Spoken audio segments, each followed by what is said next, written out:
Rabu 13 Mei 2026 pukul 9 WIB Lampung Utara, aksi damai dipimpin oleh Juwaini Adami, Ketua DPC Pospera dan Mintaria Gunadi, Ketua LP3 RI Lampung Utara itu menuntut agar Kepala Kejaksaan Negeri Kajari, Lampung Utara agar segera menetapkan tersangka di dalam skandal dana hibah Pilkada 2024 yang mencapai 7 miliar rupiah. Dana yang seharusnya dikelola dengan bijak ini diduga disalahgunakan dan dialihkan untuk proyek pembangunan di lingkungan kantor KPU Lampung Utara, meskipun tahapan Pilkada 2024 telah berakhir. Sisa dana hibah sebesar 7 miliar rupiah masih digunakan oleh KPU Lampung Utara tanpa mempertimbangkan implikasi hukum yang ada, sebagaimana tercantum dalam Naskah Perjanjian Hibah Daerah (NPHD). Dengan semangat yang membara, para aktivis bersama masyarakat menyerukan meminta Kejaksaan Negeri segera dapat menuntaskan kasus ini dengan tuntutan sebagai berikut.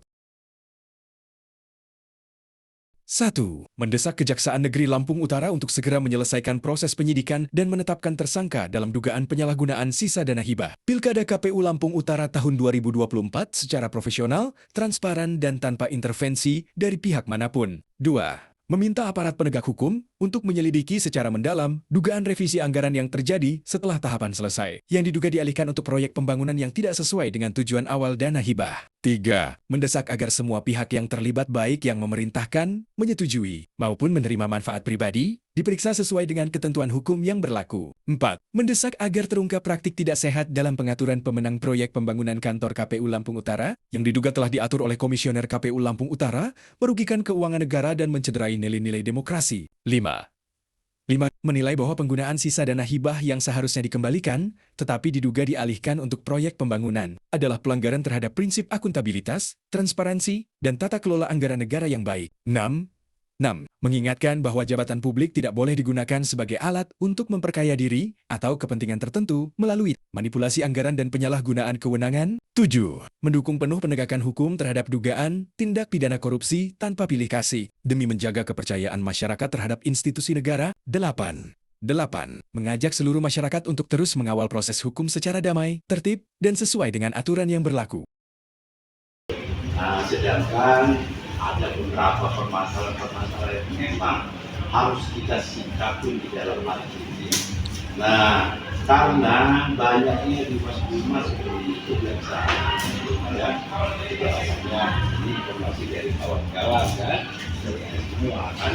Nah, tapi kami yakin semuanya bisa berjalan dan bergulir apa adanya, ya kan? Karena menetapkan seorang jadi tersangka ini sangat panjang sekali. Ya, jadi tetap kita kawal, tetap kita kita berproses yang lebih dalam lagi supaya Lampung Utara ini walaupun dia nggak baik benar, minimal dia ada kemajuan, ya kan? Hapuskan dulu lah korupsi yang ada di Lampung Utara, minimal separuh lah. Kesian dengan masyarakat Lampung Utara. Terkait pupuk ini sebenarnya perkara ini sudah 4-5 tahun yang lalu ya. Ini sempat disegel waktu zaman Kasipitsusnya Pak Tanjung, itu loh. Disegel hari ini tapi sorenya udah dibuka, ya toh. Ini informasi yang saya dapatkan, tapi setelah saya lihat ada di media, ini sekedar pencitraan kalau menurut saya ya.